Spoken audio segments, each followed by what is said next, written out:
Mi suegra fue asesinada cuando la asistente de mi esposo se saltó un semáforo en rojo y la arrolló. Sin embargo, de alguna manera, el tribunal determinó que ella había intentado estafar dinero. Decidida a defender su honor, presenté 3 demandas y perdí todas. Justo cuando me preparaba para apelar por 4ª vez, descubrí que su cuerpo había desaparecido de la morgue. Estaba a punto de llamar a la policía cuando mi esposo, Santiago Morales, abogado de profesión, entró y arrojó $2,000 sobre la mesa. Deberías saberlo ya, dijo con frialdad. Nunca he perdido un caso. No importa cuántas pruebas creas tener, la demanda de tu madre no prosperará. Si dije que tu madre fingía, entonces todas tus apelaciones son solo intentos de sacarle más dinero. Pero no te molestes. Ya vendí su cuerpo en el mercado negro y obtuve $2,000 por él. Ese es el valor total de su vida. Deja de molestar a Isabela. Fue entonces cuando lo entendí. Él creía que mi madre era quien había muerto. Le devolví el dinero. No tengo derecho a quedármelo, le dije. Su ceño se frunció y su voz se volvió aguda. ¿Qué? ¿$2,000 no son suficientes para ti, Sofía? Que te quede claro. Tu madre estaba desempleada. Ganar $2,000 por su vida ya es un milagro. Negué con la cabeza. Me malinterpretas. Quiero decir que tú deberías quedarte con este dinero. Las cejas de Santiago se arquearon con fuerza. El asco cruzó su rostro. ¿Estás loca? Este dinero es por vender el cadáver de tu propia madre. ¿Qué tiene que ver conmigo? ¿De verdad crees que aceptaría algo así? Santiago creció solo con su madre. Su padre murió joven y ella trabajó en varios empleos para pagarle la universidad de Derecho, arruinando su salud en el proceso. Él le dedicó su vida. Siempre me pregunté por qué, después de la muerte de su madre, nunca volvió a casa. Ahora lo sabía. Creía que mi madre era quien había fallecido, no la suya. Lo miré directamente a los ojos y dije con calma: Santiago, te sugiero que devuelvas ese dinero y recuperes a mi suegra. De lo contrario, te arrepentirás. Pero él solo se rió. ¿Sabes cómo funciona el mercado negro? Una vez que algo se vende, no puedes simplemente recuperarlo. El cuerpo de tu madre probablemente ya está en pedazos. No hay forma de recuperarlo. Toma el dinero y deja de causar problemas. Ella no era mi madre biológica, pero seguía siendo un ser humano. La habían matado sin razón, la habían llamado estafadora, y ahora su propio hijo había vendido su cuerpo. La idea de su destino me oprimía el pecho. Santiago, ya que sabes exactamente cómo se tratan los cuerpos en el mercado negro, ¿cómo pudiste hacerle eso a mi suegra? ¿No te molesta en absoluto? Él sonrió con burla. ¿Por qué habría de importarme? Es tu madre, no la mía. Los muertos no sienten dolor. Vender su cuerpo al menos le dio algún valor. Lo miré sin palabras. No podía imaginar cómo reaccionaría cuando descubriera que la mujer vendida al mercado negro era, en realidad, su propia madre. Como no respondí, añadió con indiferencia: honestamente, siempre pensé que tu madre tenía cara de vivir poco. Incluso si no la hubieran atropellado, no habría durado mucho. Así que toma el dinero y agradece. Al día siguiente, redacté los papeles del divorcio y fui a su bufete. Al entrar, me quedé helada. Allí estaba él, el mismo hombre que no toleraba ni una mota de polvo, arrodillado, masajeando suavemente el pie de Isabela. Sus ojos estaban llenos de una ternura que nunca antes había visto. Cuando Isabela me vio, adoptó su acto inocente. Sofía, no te equivoques. Me torcí el tobillo y Santiago solo me estaba ayudando. Eso es todo. Luego tiró de su manga fingiendo pánico. Santiago, di algo. No quiero perder mi trabajo por esto. Pero Santiago le dio una palmadita afectuosa en la espalda, su voz suave. No tengas miedo, solo está aquí para disculparse. Luego, su tono se volvió gélido mientras me miraba con asco. Te dije que trajeras algo como ofrenda de paz. ¿Por qué viniste con las manos vacías? Ya no eres una niña. Ni siquiera sabes disculparte correctamente. No me molesté en discutir. En cambio, saqué los papeles del divorcio de mi bolso, los puse sobre su escritorio y dije con frialdad: nos vamos a divorciar. Él parpadeó, sorprendido. Luego, su rostro se oscureció. ¿Qué intentas hacer ahora? ¿Sabes que mi madre solo te aprobó a ti? Nunca estaría de acuerdo con un divorcio. ¿Estás haciendo esto solo para que me regañe de nuevo? Así que todavía recordaba a su madre. Solté una risa amarga y dije en voz baja: tu madre ya no puede regañarte. Su expresión cambió. ¿Qué se supone que significa eso? Ve a casa, dije con calma. Lo verás por ti mismo. Me miró con impaciencia. Deja de confundirme con tus tonterías. Es tu madre la que murió, no la mía. ¿Cuánto tiempo vas a seguir con esto? Solo vete. Me estás avergonzando aquí. No me voy a divorciar de ti. Justo en ese momento, Isabela, que había estado disfrutando del espectáculo, se secó lágrimas inexistentes y gimió lastimeramente. Sofía, sé que compré mi licencia de conducir y mis habilidades para conducir son terribles. Pero ese accidente realmente no fue mi culpa. Solo está solicitando el divorcio ahora para amenazar a Santiago para que me envíe a prisión, ¿no es así? Parecía tan frágil que cualquiera que no la conociera podría haberla creído, y eso incluía a Santiago. Él la atrajo hacia sí protectoramente y dijo suavemente: «Isabela, no llores. Mientras yo esté aquí, nunca irás a prisión». Luego se volvió hacia mí, con la furia ardiendo en sus ojos. «Sofía, Isabela es solo una niña. ¿De verdad tienes que tratarla así? ¿Crees que agitar un acuerdo de divorcio me hará dejar de defenderla? Sigue soñando. La muerte de tu madre fue su propia culpa.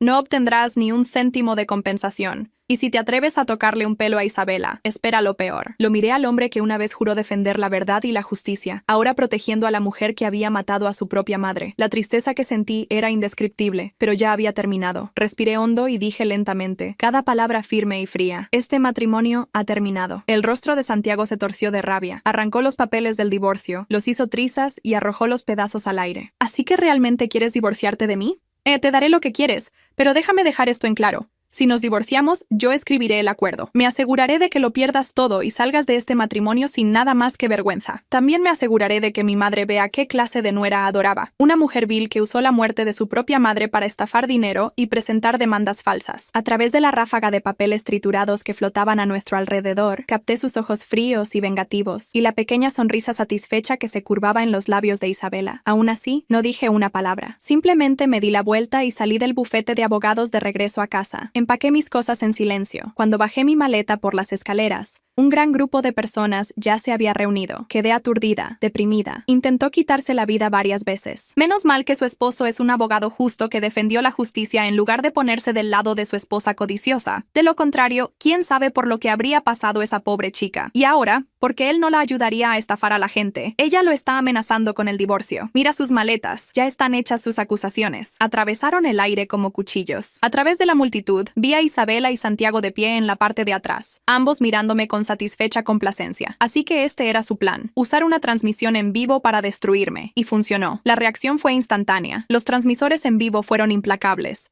escupiendo veneno con cada palabra. Pronto mi nombre estaba por todo Internet. ¿Qué clase de monstruo usa la muerte de su propia madre por dinero? No es de extrañar que su madre muriera joven. El karma la alcanzó primero. Ambas obtuvieron lo que se merecían. Bien merecido lo tiene. El coche atropelló a la correcta. La indignación en línea se extendió como la pólvora en cuestión de horas. Mis fotos encabezaban todas las listas de tendencias. La gente me llamaba de todo: hija desnaturalizada, estafadora, mujer basura. Esas etiquetas se convirtieron en lo que yo era. Luego, los transmisores en vivo volvieron a la multitud en mi contra. Los espectadores me arrojaron verduras podridas y huevos, gritando insultos mientras me abría paso a través del caos. Pasé sobre basura y cáscaras rotas. Caminé directamente hacia Santiago y le pregunté en voz baja: ¿realmente tienes que llegar tan lejos, Santiago? Él frunció el ceño, pero antes de que pudiera responder, Isabela habló con lágrimas brillando en sus ojos. «Sofía, sé que tu mamá se ha ido, pero yo también he estado sufriendo. Por favor, déjame en paz. Deja de atormentarme». Al ver su acto lastimero,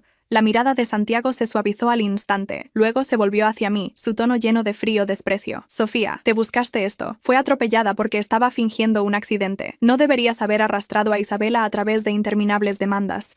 Incluso tuvo que pagar para arreglar su coche después de que tu madre lo destrozara. Y nunca te pidió un centavo. A eso se le llama amabilidad. Pero tú simplemente seguiste presionando con un corazón tan podrido como el tuyo. No es de extrañar que tu madre muriera joven». Las palabras apenas habían salido de su boca cuando una voz familiar atravesó la multitud. «¿Quién acabas de decir que está muerta?», preguntó mi madre bruscamente, saliendo de entre los espectadores. Mi madre se detuvo a unos metros de Santiago, con la espalda recta y la barbilla levantada, de la misma manera que solía pararse frente a los parientes entrometidos en Año Nuevo. La multitud se apartó para ella sin darse cuenta de que lo estaban haciendo.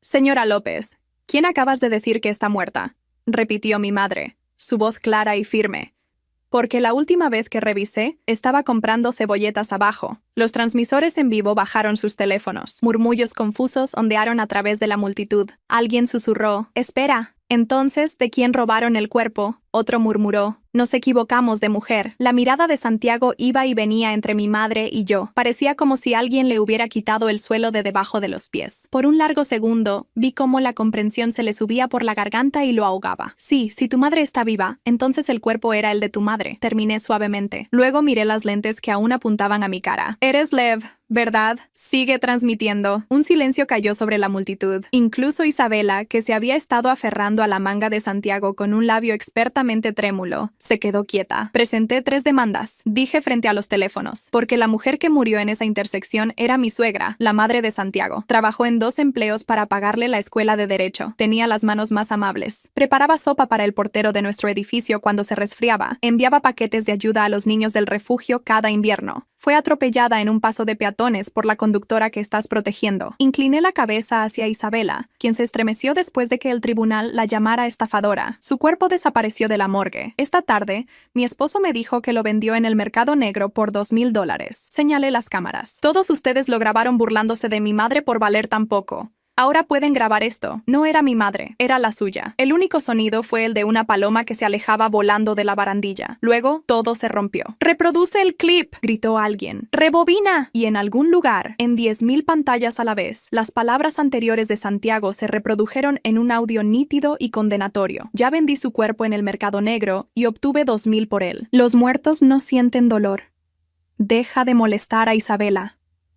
Isabela se puso pálida como el papel. Santiago retrocedió tambaleándose, como si, encorvado, buscara la pared a tientas. «No, eso no es». Intentó abalanzarse sobre mi madre. Me interpuse frente a ella por instinto. «No lo hagas, Santiago. Déjame explicarte». Su voz se quebró. «Pensé que era tuya. Pensé que era tu madre. Sé lo que pensaste. Me lo dijiste a la cara, me lo dijiste con una sonrisa burlona». El primer huevo golpeó el pavimento cerca del zapato de Santiago y estalló. Se enroscó en el calor, pero el frenesí ya no era por mí. Los dedos lo señalaban como flechas, palabras más duras que cualquier cosa que me hubieran arrojado minutos antes. Rasgaron el aire. «Monstruo, hijo ingrato, vendedor de cadáveres, fraude, quítenle la licencia. «Llamen a la policía». «Retrocede», dijo mi madre en voz baja detrás de mí. «Déjalo ver su verdad». Me hice a un lado. Los ojos de Santiago encontraron la bolsa de compras de la mujer mayor, las sandalias sencillas en sus pies, el pequeño adorno que siempre añadía al nudo de su pañuelo. El sonido más pequeño se le escapó, el sonido que hace un niño cuando un sueño le arrebata un juguete. Tragó saliva y se enderezó con un esfuerzo visible, fijándose en lo único que siempre supo hacer: controlar la sala. «Todos, cálmense», dijo, levantando las manos. «Ha habido un malentendido». Levanté mi teléfono. La luz roja de grabación me devolvió el parpadeo.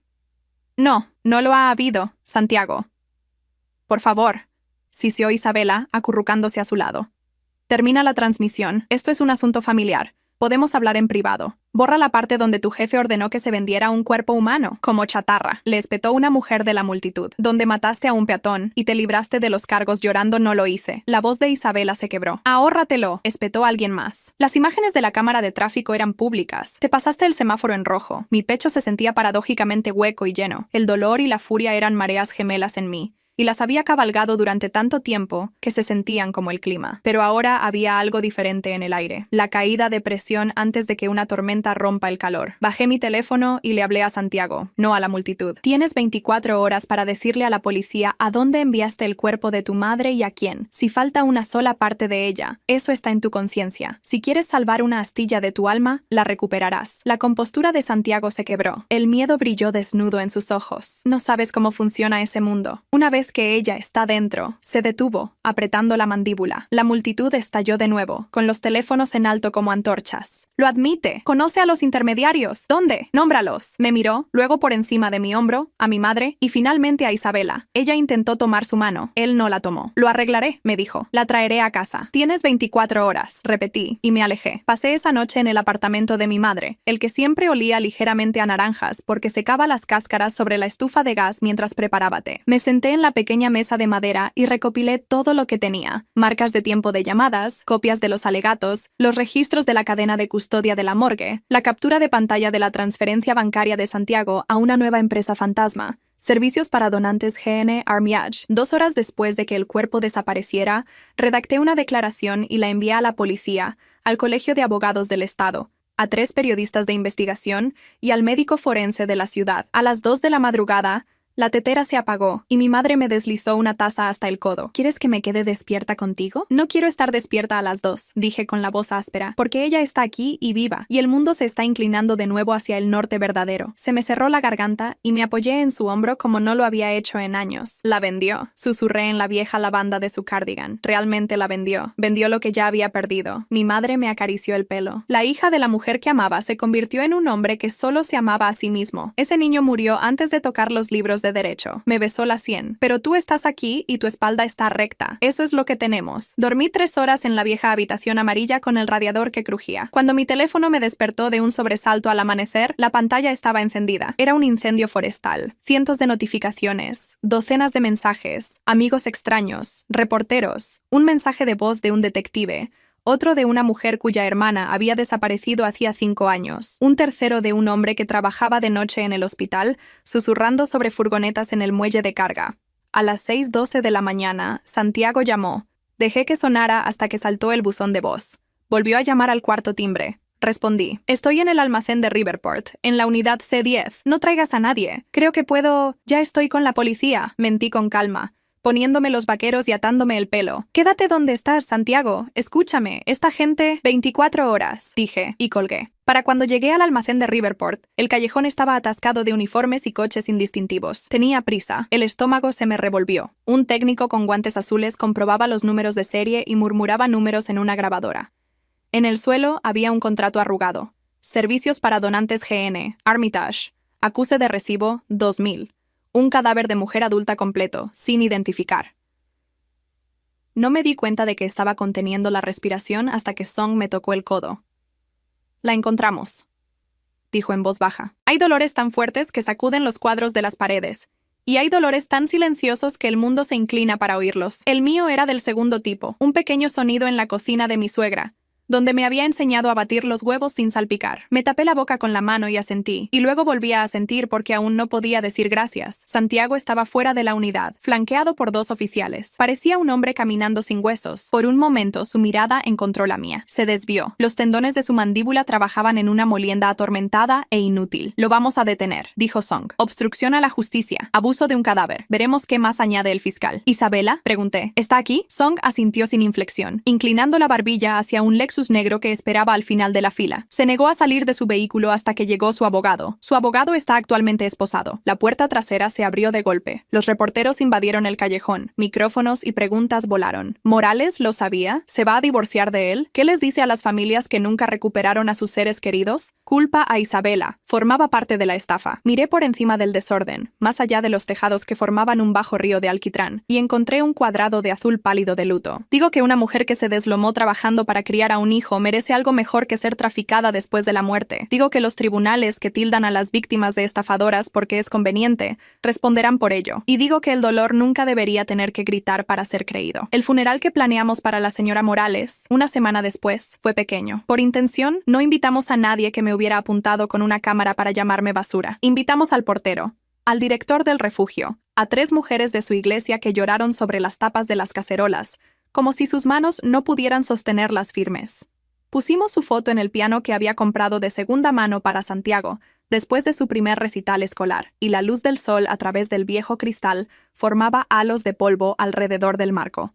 Mi madre llegó temprano, llevando el pañuelo que la señora Morales le había comprado a su hijo. Se lo había tejido el año que nos casamos. Después del servicio, me rodeó la cintura con un brazo y murmuró: «La elegiste como tu suegra». Eso fue sabio. No me sentía sabia, me sentía raspada, limpia y nueva, y antigua a la vez, como si el dolor me hubiera lijado hasta una versión diferente de mí misma, pero asentí. Porque a veces la sabiduría era simplemente quedarse. Cuando una mujer mejor merecía una despedida, Santiago no estaba allí. Había sido procesado y puesto en libertad bajo fianza con condiciones: entrega del pasaporte, sin contacto conmigo, confinamiento, excepto para citas legales. El Colegio de Abogados del Estado había suspendido su licencia en espera de un procedimiento disciplinario. El fiscal había añadido cargos: manipulación de pruebas, conspiración, acoso mediante fraude. No se había declarado. Isabela desapareció durante 3 días. Luego reapareció en un salón de belleza emergente con un nuevo peinado y una disculpa de creadora de contenido.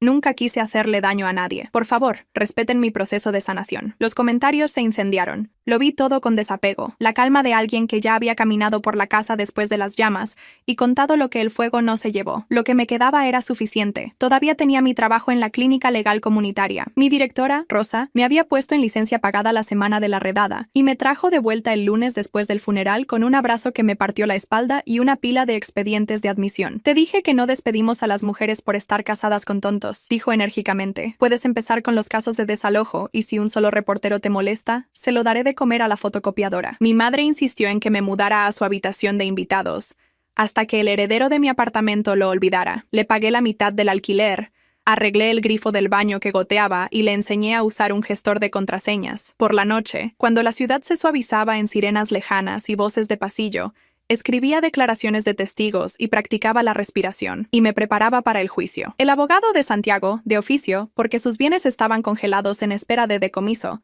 presentó una moción para suprimir el clip de la transmisión en vivo. Denegada. Presentó una moción para desestimar el cargo de abuso de un cadáver. Denegada. Presentó una moción para continuar en espera de la investigación de la defensa. Denegada. En algún lugar, bajo las mociones, el hombre con el que me había casado estaba sentado con un traje, una talla demasiado grande, pareciendo una versión de sí mismo, dejada bajo la lluvia. 2 semanas antes del juicio, solicitó una reunión a través de nuestros abogados. Dije que no. Lo solicitó de nuevo. Dije que no. Envió una carta escrita a mano a través de Rosa, porque las condiciones impedían el contacto directo. La dejé sellada durante 3 días en la mesa de la cocina. Al cuarto, mi madre puso un bol de mango en rodajas y dijo, no leer una carta sigue siendo leerla con la espalda. La abrí. Sofía, no hay disculpa suficiente. Solo hay hechos. Puedo darte esos. GN Armitage es una tapadera dirigida por un hombre llamado Del Toro. Empezó a reclutar en la clase de contratos de segundo año cuando yo estaba en la universidad, ofreciendo estipendios a cualquiera que pudiera conseguir que los cuerpos se perdieran entre los hospitales y las funerarias. Nunca acepté su dinero. Entonces era el chico que no podía permitirse no ser un santo. Acepté su dinero 10 años después. ¿Podría decirte por qué? La hipoteca después de la inundación, el seguro de inundación que nunca pagó, la humillación cuando mi firma me excluyó de la sociedad y me hizo escribir escritos para niños de la mitad de mi edad, Isabela llorando en la escalera después de su reprimenda, las constantes llamadas de mi madre preguntando si estaba comiendo, porque no podía responder cómo estaba Casey. No podía responder cómo estaba Casey. Nada de esto importa. Aún así llamé a Del Toro. Aún así pedí el número de un intermediario. Aún así dije, ¿cuánto costaría? $2,000 resultó. $2,000 para arruinar lo último bueno de mí. Me declararé culpable de lo que sea que el fiscal acepte. Por favor, usa la información de transferencia adjunta para establecer una beca en el refugio a nombre de mi madre. El dinero está limpio. Es lo que ahorré antes de empezar a pudrirme. No te pido que me perdones. Te pido que vuelvas a encontrar el aire. ¿Ves? La nota temblaba en mi mano.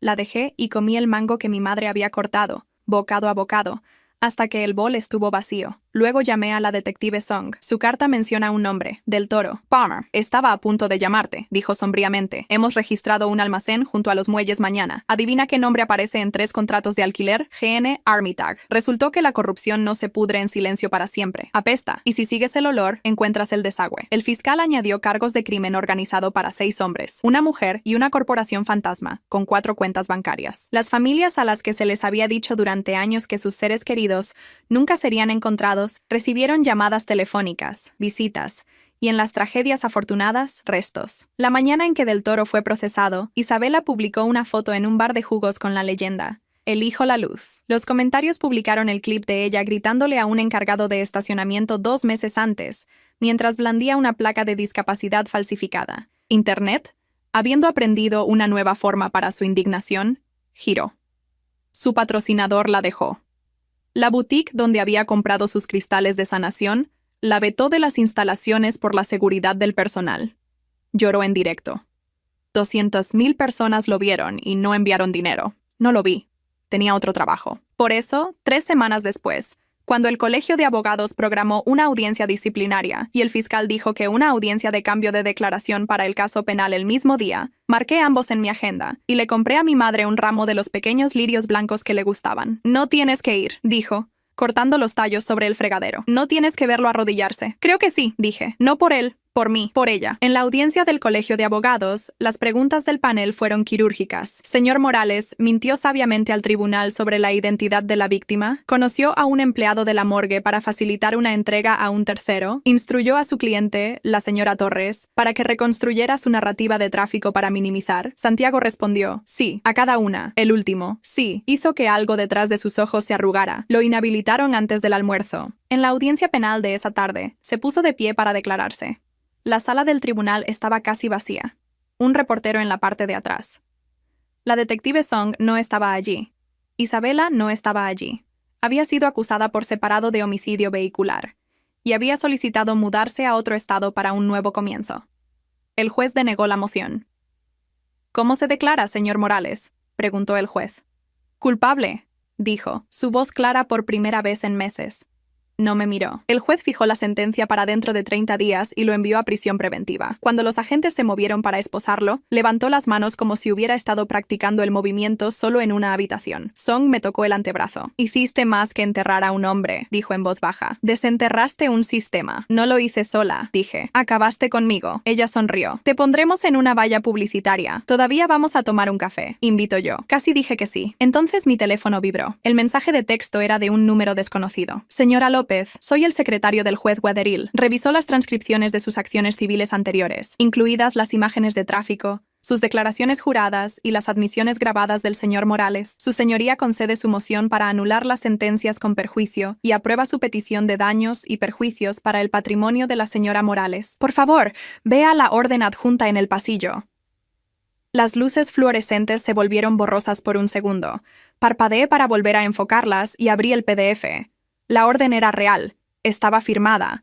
Daños compensatorios, daños punitivos, honorarios de abogado. No era lo importante, pero compraría 100 camas en el refugio durante un año. Reenvié la orden a Rosa con la nota, por su nombre en la pared. Luego le envié un mensaje de texto a mi madre. La cena corre por mi cuenta. Llamó una vez desde el condado después de la sentencia. No respondí. Escuché el mensaje de voz esa noche con los codos en las rodillas y las luces apagadas. Sofía, dijo, la voz aplastada por la línea de grabación. Quise decir lo que escribí. No me perdono. No espero que tú lo hagas. Espero cuando salga poder guardar sillas después de las reuniones en los sótanos y servir café a los hombres que lo necesitan. Esa podría ser una vida. Dile a mi madre, se detuvo, la respiración entrecortada. No, tú dile lo que quieras. Ella te pertenece ahora más que a mí. Lo borré. Luego, después de un minuto, fui a la carpeta de eliminados recientemente y lo restauré. No construiría una nueva vida fingiendo que la antigua no había existido. Isabela fue a juicio 4 meses después. Lloró en el estrado. Vestía el gris suave de los arrepentidos. Su abogado argumentó que la cámara había funcionado mal, que la luz parecía roja debido al resplandor del sol, que había sido acosada por una esposa vengativa y procesada maliciosamente por un ex colega despechado. El jurado necesitó 2 horas. Culpable.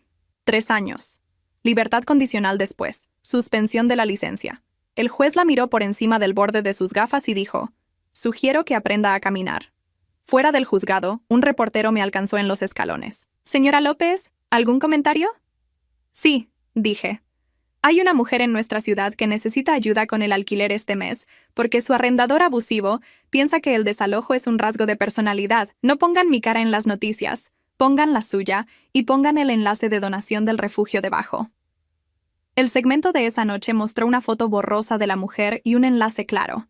Las donaciones colapsaron el sitio 2 veces. Si hay una curación, la mía se construyó con pequeñas tareas. Presenté formularios. Caminé por la manzana con mi madre después de la cena. Aprendí los nombres de todos los niños del refugio. Los miércoles saqué el banco del piano de nuestra antigua sala de estar y dejé el piano. El banco encajaba en casa de mi madre. Sostenía una planta y mis llaves. El piano contenía el silencio en el apartamento vacío hasta que el propietario encontró un profesor de música que lo quería para un coro comunitario. Me envió una foto de él en un gimnasio escolar.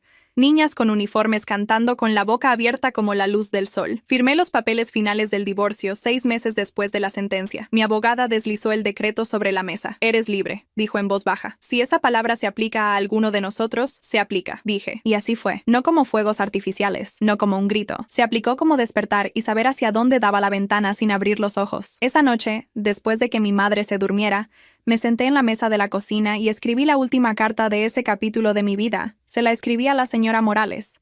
Querida mamá, hoy recogí un pastel de Maribel en la séptima de melocotón. ¿Por qué dijiste que el melocotón es el color del verano cuando se vuelve tímido? Puse 2 platos, y mi madre insistió en que cortáramos generosamente. Contó una historia sobre cómo me regañó por darme una segunda ración una noche. Porque esta niña tiene que llevar su guerra por dentro, ¿no? Nos reímos, lloramos, hicimos ambas cosas a la vez. Ganamos el caso en tu nombre. El dinero construirá una habitación para mujeres que necesitan una puerta que se cierre y se trabe. Tu nombre estará en esa puerta. Los niños lo dirán como una contraseña. Me quedé con un pañuelo. El azul aprendí a atarlo con un adorno que solías enseñarme antes de la iglesia, cuando nunca podía conseguir que los extremos quedaran iguales. Creo que finalmente lo hice bien. No tengo ninguna seguridad que ofrecer sobre tu hijo. Es un hombre que camina hacia una larga noche con las manos extendidas, pero está caminando. Eso tiene que contar para algo que puedas ver desde donde estás. No olvidaré la receta de la sopa o la forma en que sostenías un cucharón como un mazo cuando estabas a punto de perdonar a alguien.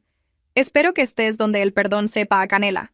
Gracias por el banco del piano. Ahora sostiene un filo dentro y mis llaves, y a veces mi espalda. Cuando estoy muy cansada, con amor, Sofía. Doblé la carta y la metí en el libro de cocina que me había regalado nuestra primera Navidad. Encajaba allí como si el libro la hubiera estado esperando. La primavera siguiente, en un martes tan ordinario que el cielo parecía cansado de ser azul, Rosa irrumpió en mi cubículo con 2 cafés y dijo: «Ponte una chaqueta, vas a la capital». ¿Qué? ¿A testificar? Sonrió. Proyecto de ley de la Asamblea 441, el que cierra las lagunas de los intermediarios de cuerpos y exige verificaciones cruzadas entre morgues e instalaciones médicas. ¿Quieren una cara para las palabras? Tú eres la cara, ¿no? El viejo pánico del tipo que huele a saliva de transmisión en vivo y huevos podridos me arañó la garganta. No me llevo bien con los micrófonos.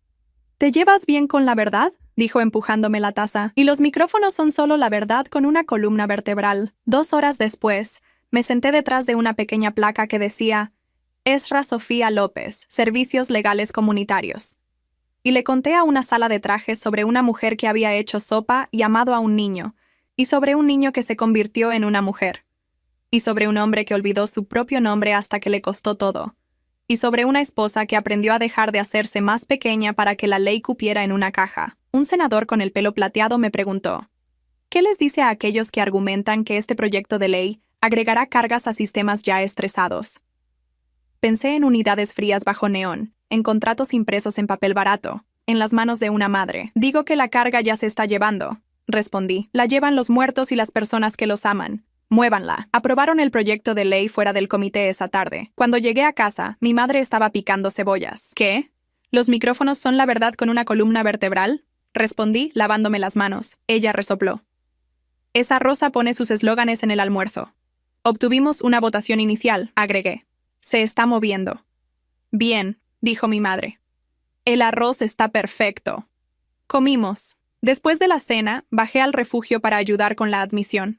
Una mujer con una mochila morada y una cicatriz como un signo de interrogación en la mejilla se sentó frente a mí. Si su nombre era Hada, seguía tocando la correa como si una mano pudiera salir de la mochila y sostenerla firme. ¿Tienes un contacto seguro?, pregunté. Mi tía, dijo. Vive a 2 estados de distancia. Le gustan los crucigramas. Es una buena entrada, dije, y sonreí. Ella me devolvió la sonrisa. Al salir, me detuve en la nueva habitación con la nueva puerta. La placa estaba atornillada a la pared, un poco inclinada. La enderecé con los dedos. Decía: la habitación Margaret Morgan, para el descanso, para la dignidad, para las manos que nos criaron. Me quedé allí hasta que mis ojos se aclararon. La última vez que vi a Santiago fue 2 años después. La ciudad nos había dado un parque nuevo, y yo iba los martes por la mañana a sentarme en un banco con café. Ese día, un hombre con una camisa gris estaba barriendo el camino cerca de la fuente poco profunda. Cuando se enderezó, se dio la vuelta y me vio. Hubo una pausa del tipo que contiene 2 años. Sofía, dijo Santiago. Nos quedamos a cada lado del banco como actores que habían olvidado su marca. Había perdido la papada de abogado y conservado el cráneo. Sostenía la escoba como si le enseñara a estar de pie. ¿Cómo estás?, preguntó. Estoy bien, dije, porque lo estaba. La clínica está ocupada, asintió. Yo friego los suelos por la noche en el hospital donde solías presentar mociones. Es un trabajo honesto. Paga en silencio, respondió después de un segundo. Preguntó: ¿todavía tienes el piano? El coro lo tiene, dije. Les encanta. Bien, murmuró. A ella le gustaría eso. Miramos la fuente. Un niño con un sombrero rojo lanzó una moneda con grave ceremonia. Su madre aplaudió como si acabara de ganar un caso. Quería decir, él comenzó. No es necesario, dije, no con crueldad. Ambos conocemos las palabras. También sabemos lo que no pueden arreglar. Él cerró los ojos.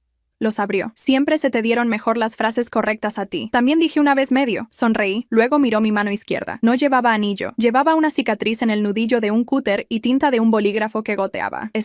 Comenzó. Lo estoy, dije. Y no di más detalles. Había aprendido que la única historia que le debía era la que ya estaba escrita. Él asintió. Apoyó la escoba contra el banco y ofreció su palma. La tomé. Su agarre fue firme y breve cuando la soltó. Recogió la escoba y se fue. Nunca aprendí a hacer que la masa se comportara. Tal vez el perdón habría irrumpido en un gran preludio y nos habría limpiado a todos. En cambio, la vida que elegí fue más estable y extraña, y mucho más mía. Aprendí a cultivar en macetas de plástico en la escalera de incendios. Compré zapatillas para correr y las usé. Ayudé a escribir un estatuto que llevaba mis huellas dactilares tan débilmente que nadie más que yo podía reconocer las volutas. Dije los nombres de mi madre en habitaciones que nunca los habían oído, y vi cómo esas habitaciones cambiaban de forma. En el segundo aniversario del veredicto, visité el refugio temprano. El personal había colgado guirnaldas de luces que hacían que el pasillo se sintiera como una idea suave de un carnaval. En la habitación Margaret Morgan, una adolescente con un aro dorado en la oreja se estaba pintando las uñas de azul pálido, mientras un niño pequeño dormía en su regazo.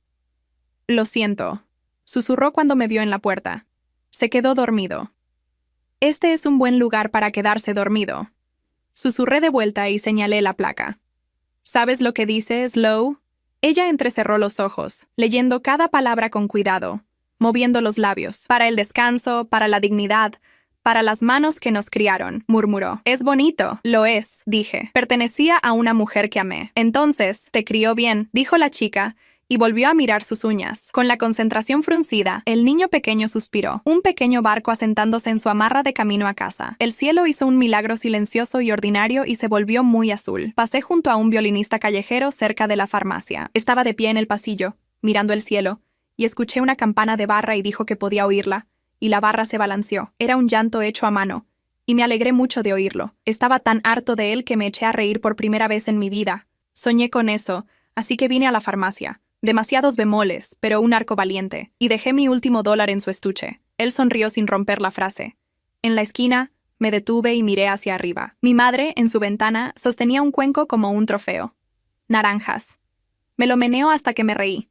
Subí las escaleras de 2 en 2. En la cocina, me metió una rodaja en la boca antes de que me quitara los zapatos. Dulce, exigió. Dulce. Estuve de acuerdo alrededor del jugo. No pude encontrar nada dulce. Ella asintió satisfecha y se volvió hacia la estufa. Nos hemos quedado sin salsa de soja, decretó. Después de la cena irás a comprar un poco. Sí, jefa, dije, y le besé la nuca. Puse la mesa, bajé las persianas, encendí la pequeña vela de té en el portavelas desconchado con las peras pintadas. Afuera, la ciudad tosía y respiraba, y discutía y cantaba. Adentro, comimos. Cuando terminamos, miré el banco del piano junto a la puerta, donde dejé mis llaves. Durante mucho tiempo, ese banco había sido el recuerdo de una promesa que alguien más rompió. Ahora era solo un lugar para descansar antes de volver a salir. Me puse los zapatos y recogí la botella vacía. Al bajar las escaleras, me palpé los bolsillos en busca de cambio y no encontré nada. No importaba. Sabía que el hombre de la bodega me diría que pagara mañana. En esta vida, algunas deudas que llevas son una cortesía a la amabilidad. Otras las dejas porque nunca fueron suficientes. Otras las pagas porque nunca fueron tuyas. En el umbral, me detuve y miré hacia atrás. Mi madre ya había empezado a lavar los platos, tarareando algo que podría haber sido un himno, y podría haber sido una canción pop. La lámpara cerca del sofá calentaba la habitación hasta el color de la natilla. Parecía una pintura de un final que había decidido ser un principio. Salí a la noche y compré salsa de soja. De camino a casa, pasé por la fuente. Las monedas brillaban como pequeñas lunas. Pedí un deseo sin cerrar los ojos. Eso, encontrar zapatos más blandos. Que la justicia dejara de confundir el volumen con el mérito. Que las manos que nos criaron fueran sostenidas, vivas o muertas. Luego subí las escaleras hasta la puerta con nuestros nombres y entré, y el aroma a naranja me recibió. Y el futuro, paciente y brillante, se quitó el abrigo y se quedó.